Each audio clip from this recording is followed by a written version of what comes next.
city's holding us back. Cause I've limitations we all seem to have, but she catches us when we fall. There's no time for happiness when you're stuck having it all.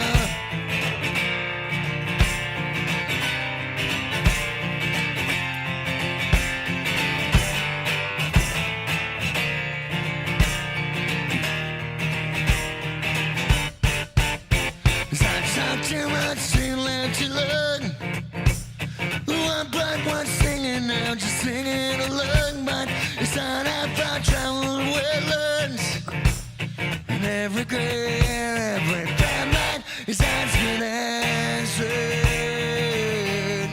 When we surrender,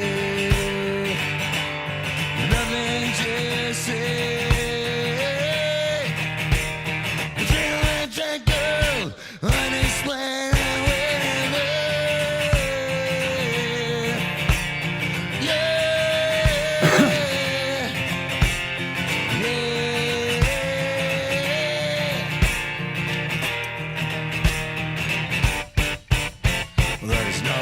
If no one can win, it's just confused people regretting each sin, and I'm one of them, but not giving in. Cause the end of the road is just when it starts getting interesting. When we surrender, nothing to say.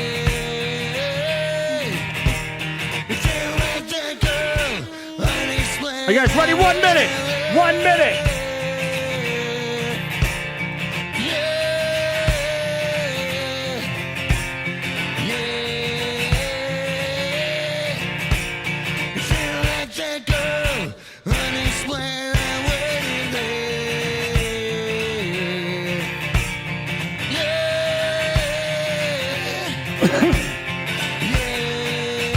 One last hoop. We got the time.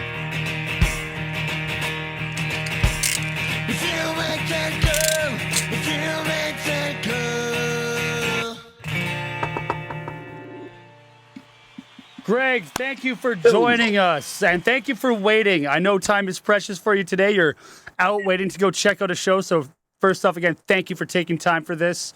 How do you say your last name? Is it Rekus or Rekus? Rekus, like you stink, you Rekus. Ah, well, here I thought I was getting it wrong, and I was like, I don't know. Maybe I'm not. Maybe I'm reading too far into the pun. Maybe I'm seeing a pun where there isn't one. But thank you for joining us. We have a limited amount of time, so I definitely want to cover just what we can. If at any point in time you're like, hey man, I got music to go check out, please feel free to just give me the cue, because these can definitely go longer than I originally anticipate. And the guests and I usually just talk. But for everyone checking us out, thank you, BG, again, for the raid. He is the host of the original local band Smokeout there in California. Where are you from? I live in Winnipeg, Manitoba, although today I'm in Austin, Texas. See, you threw me off when you told me you were in Austin, because then I was like, wait, how did Devin hook this one up? Okay, cool. So, Canadian born, nice. That's wonderful. I looked at your page here and was trying to find some information outside of just the few songs Devin sent me. He sent me that your Sibling Cities, Bridge City Sessions song. We actually checked it out right before we brought you in, and I really got that, like, you can tell you're like from the old school punk scene, and now this is just you playing the stuff you want to play, having fun with an acoustic, and I love that. So tell me a little bit about that. What's it like writing and playing the music you do? Because I'm guessing you probably have played a plethora of different stuff in the past. Yeah, I was in a band for 10 years called High Five Drive. We were like a skate punk band, not unlike like Lagwagon or No Effects or any of that stuff happening in the late 90s.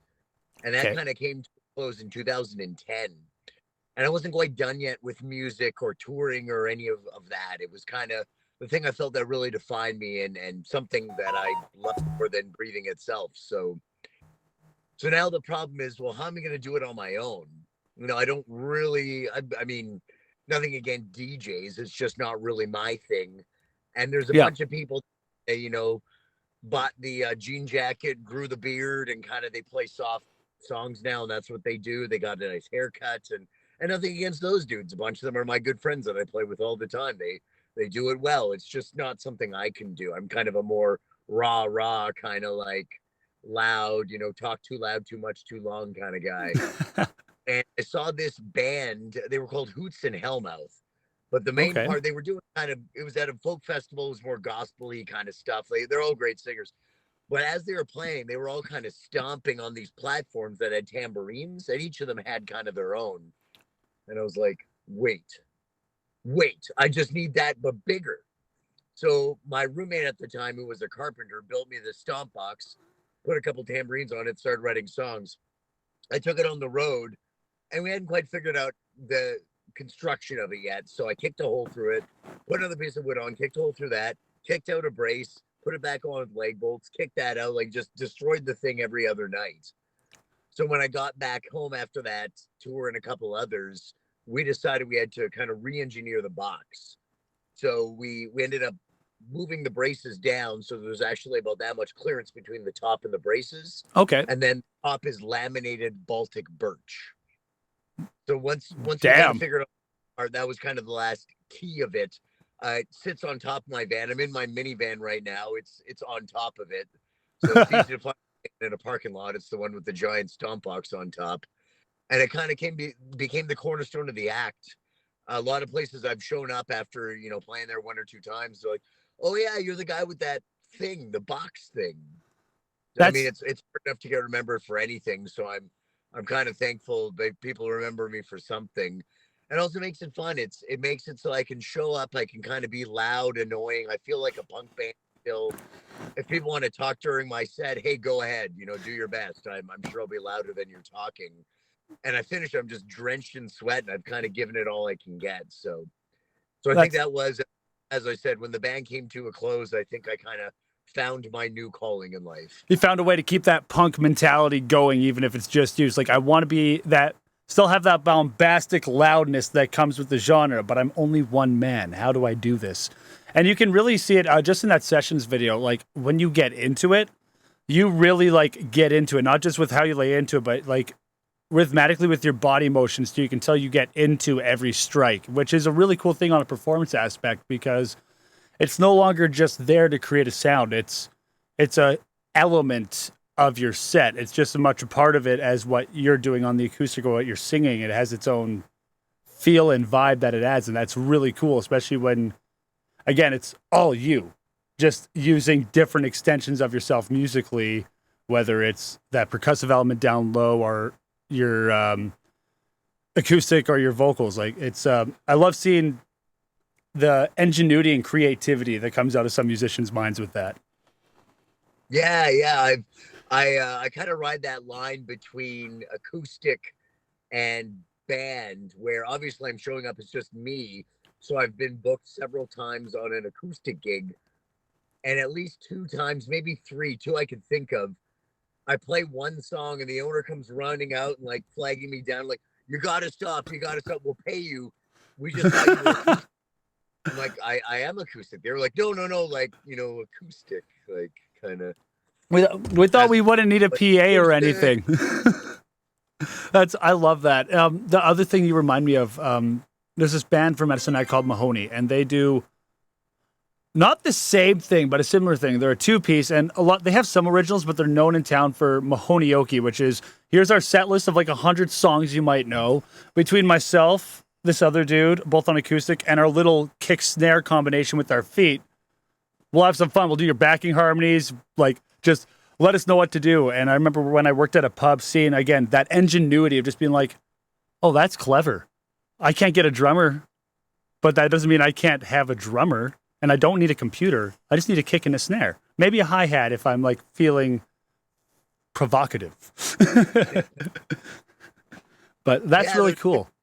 People that have given suggestions, like on the tour I'm on right now, someone suggested I remove the top and I put down a sheet of like a metal sheet. I don't know what it's called, like, and then put the top back on. So when I stomp, there's like an even more louder part to it. It's like a portable reverb chamber. That's really cool because that's an old school engineering trick is find a big room, put like some metal plates in there and then play whatever through that, like a speaker in there and capture that sound back. So that's ingenuity. That's, again, I love even just talking to musicians about that because everyone has a unique perspective on things when they look at anything that kind of baffles them for a second. They're like, oh shit, that's cool. Yeah. Now what if? The only problem is like the thing already weighs over 100 pounds. So if I put a giant like 4x4 of sheet metal on it, like it's at the point where I can barely get it on top of the van some nights. And then when you like get to a venue and load in is like a kilometer and you're like, fucking hell, and like carrying the thing all the way there, got for a bit. So I think for that I'd really have to hear it and it'd have to really sound good. Like, definitely.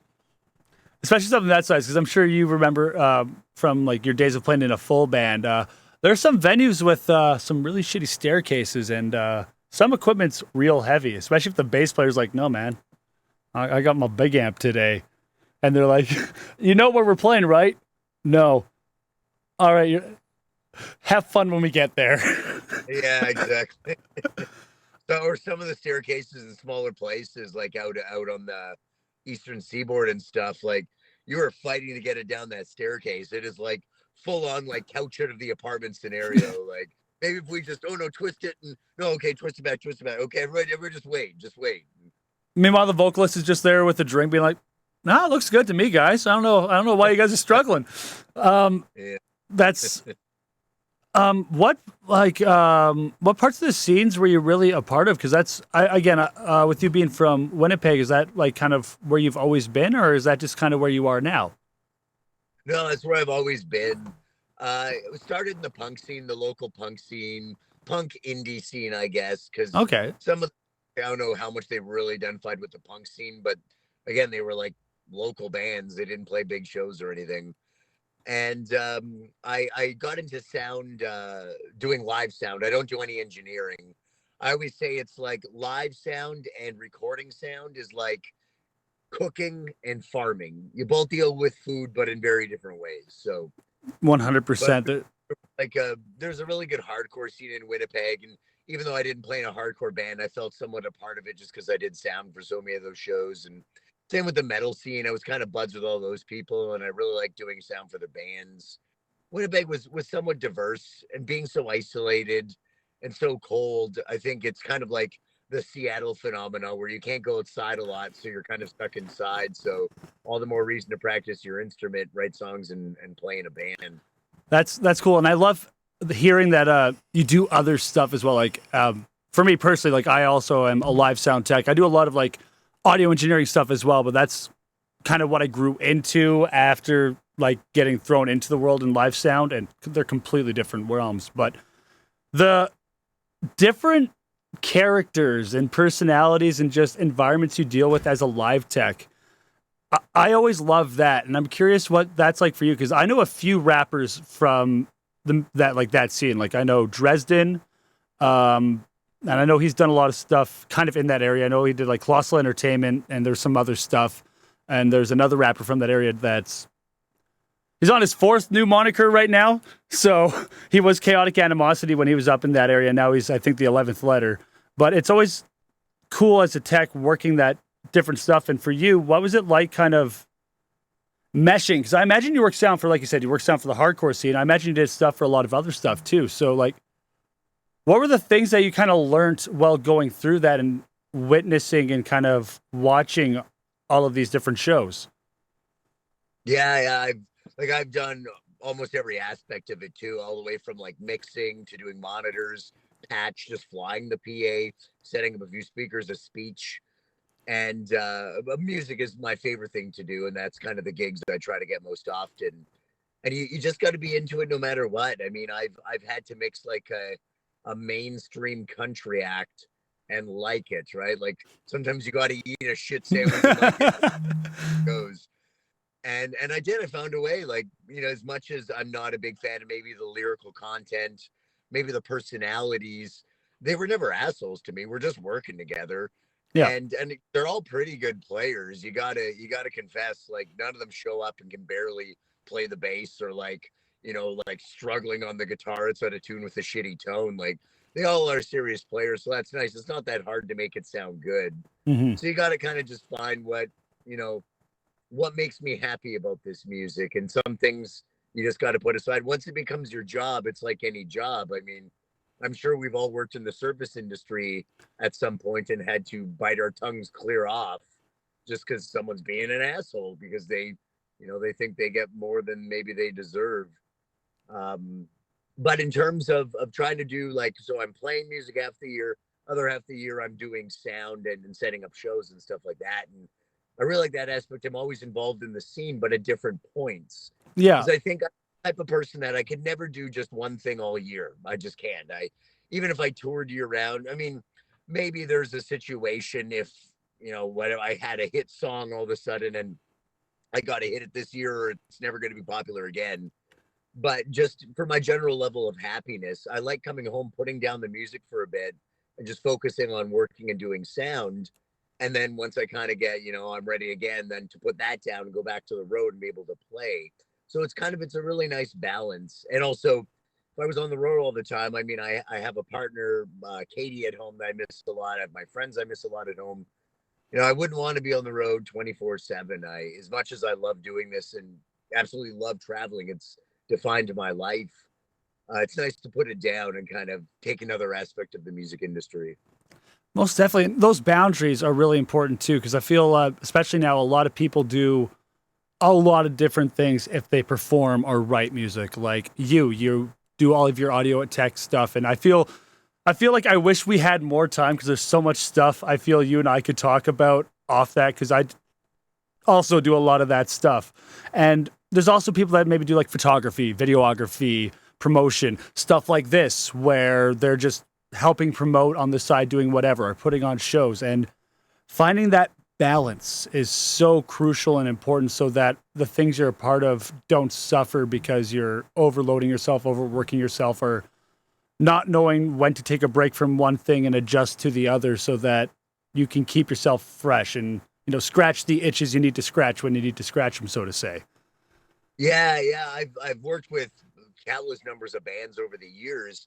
And one in particular, I'm not going to say their name, nor do I really remember it, but they were kind of like, that late 2000s, kind of early 2000 teens scene where it was Oh, you kind of screamed a bit and the guitar was very metal and wasn't quite metalcore. It was with arm's reach of that. it was like that And the early start of post-hardcore almost like that. Like the screams sounded like they were painful, not like they were brutal.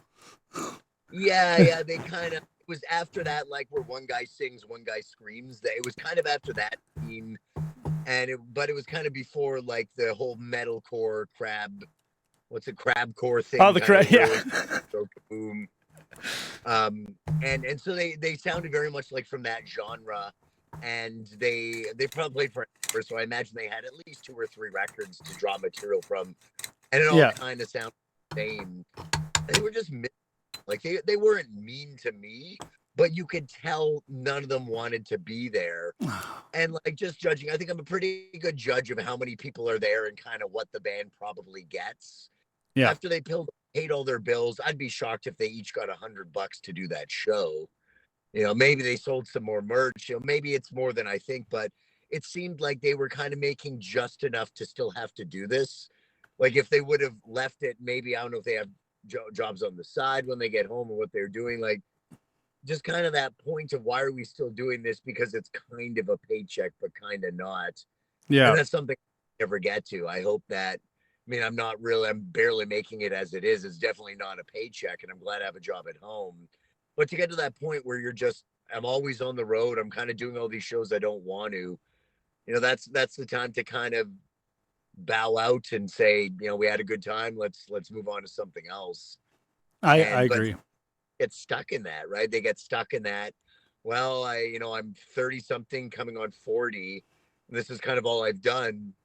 And, you kind of didn't really, there's nothing else. So glad I got into to sound again and doing audio, and I'm really glad that where I am in music, like that I still get to do really fun tours.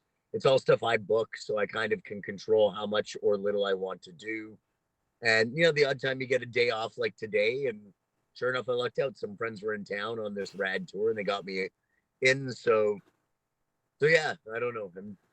I don't know where I was going with that, but bottom line No, is I'm a happy guy, man. I feel I lucky. And I get that, and I think I know where you were kind of like what you're trying to make, because a lot of people, because I just turned 30, and I know throughout my 20s, my entire thing was I'm not gonna make it on my music, but I want to make my living off music in some way, and that was just being like, I don't care how I'm a part of it. I love this industry, regardless of how fucked up it is. There are aspects of it I love doing at different times, and if you can find a way to do that, if you're that passionate about it, you can find ways to level that out. But even then, recognizing maybe at a certain age, if things are going a certain way, shifting your focus and being like, okay, well, maybe performing isn't the thing that does stuff. I can still do that, but I'm not going to really put the serious, like, 23-year-old drive that I had, this is going to make or break thing. I'm going to just let that be fun. Let that be what it is. Focus on the other stuff and just let things come as they are. And I think that's a level of emotional maturity within it too, is just recognizing where things are and letting them come as they are, be as they have to be. yeah, I think another part of the cornerstone of kind of my approach is sustainability. I know people who have kind of, and I was guilty of this when my band first started. You throw everything you have at it. You're buying PR campaigns. You're spending all this money on this, all this money on that. And you're hiring these people to try to do this, and you just kind of you throw so much money at it, and it just crumbles, and then you're horribly in debt. Something you'll never give out. Or another part is a job. Again, I'm lucky I've kind of made it work with the balance between doing audio and touring. Mm-hmm. So many people, they'll kind of quit their job with no real plan, with enough money for maybe 6 months, and then on the 7th month they haven't really made it playing music. They're totally out of money. They got to go back to work, and they can't find that part-time whatever job that will kind of just pay enough. They have to go back to what they were doing before, possibly with their tail between their legs, whichever feels good. And now they have no time to play music anymore. Like you kind of went too hard too fast. I think a better approach is to kind of find, okay, what can I do for work that's kind of feast or famine? Either it's a very busy industry and all you're doing is working, or it's very slow and they won't miss you. And then you could book your tours around that so that you can consistently be on the road, as long as you want, like 3, 5, 6, 10 months, whatever, and develop your musical act and develop your fan base at the same time. You have a job to go home to fund it, so you kind of constantly have that money coming in. So as you're depleting it, running through it, where I mean, I'm getting a ball joint done tomorrow morning on the old van, so, that ain't cheap. And it just kind of helps it run a bit more smooth, because I do know people that I don't know how they do it, but all they do is music. They're living on like nothing. Like I'm shocked. Like if they're just stealing food or eating out of the dumpster, how they even eat. Like, I'm pretty frugal on the road. I'll get like a thing of veggie chicken nuggets that I have a little van oven, and a salad. It costs me like $10. And you're good to go. Yeah, exactly. But at the same time, you add that up and you're like, fuck, like, and then at the bar you play, a lot of times, especially in the States, they don't give you free drinks. So okay, I You're gotta paying buy for a that. couple. Drinks are like $7. End of the day, you're like, I spent $25 today. If I do that every single day on tour, if I'm 100 days on the road, that's $2,500 just gone like that. Yeah. A tour for that. I don't know how some people do it, but with my approach, again, having that job where you can kind of come home, work a bunch, and then leave. It's really let me do this for the last 12 years, minus COVID years, Mhm. and hopefully do it for another 10 or 12. It's the slow burn in the long game versus fizzling out in the short game. And I love that. I see we're getting really close to kind of the cutoff. So there's one question I did want to ask that kind of relates your sound stuff to your music stuff. And then in the future, I'd love to have you back on the show when we can have like a longer in-depth talk. I think I'd love to have you on again. You seem like a really solid dude. I'm a moving target, but let's definitely do it again. But what was your last question? What are things that you've learned as like a sound tech working in shows, whether like underground, big, or like even sound events that really actually helped you as a musician, whether it came to preparing for live shows or just mentality wise? Because I know for myself, there's a lot of things that you kind of learn when you do the behind the scenes work that you don't think about when you're just going in, strapping up your guitar and going. Yeah. There's first of all having your own mic, and it took me so long to get behind this because I did bring my own mic on a few tours, and it either got lost or stolen. And right now I'm singing through a PR40. It's made by Heil. It's got more of a broadcast mic, but it works great on my voice. I don't need a lot of monitor. Um, and it also looks very unique, so no one's going to accidentally take it. If they steal it, they got to really mean it. Yeah. Uh, but I don't know how many times I've got to the venue and the mic is just disgusting, or the top of it, like the pop filter, is now damaged, and there's like spiky parts sticking out, right? Like Oh it's yeah. horrible. That why would you ever consider singing to it?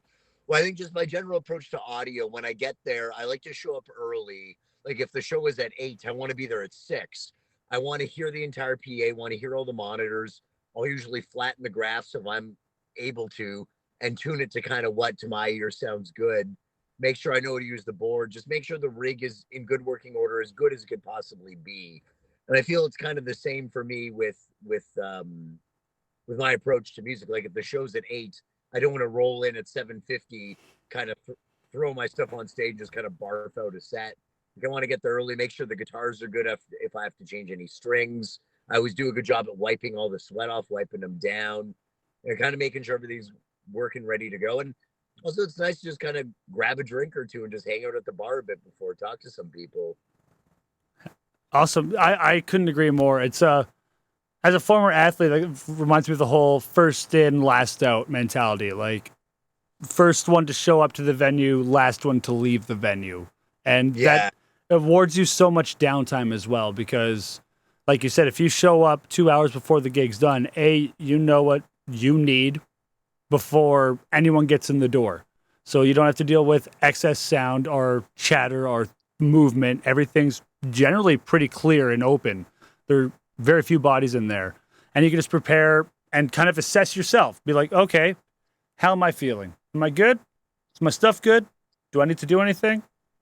All right, cool. You can just relax until we got the set. Let's rock and roll and have a good time.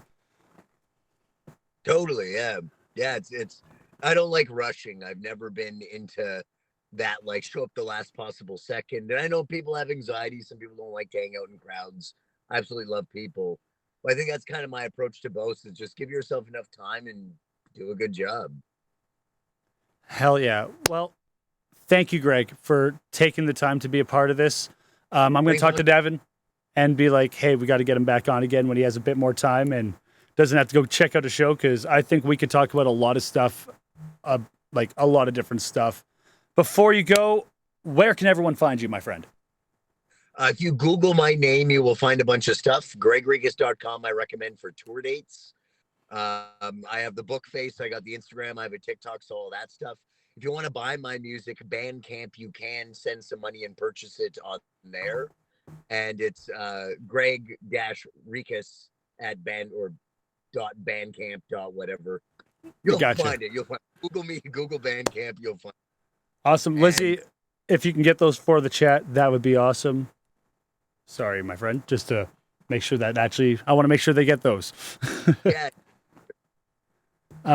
Once again, thank you. We're going to check out. Is there anything you want us to check out after we end the conversation? Like a song or anything?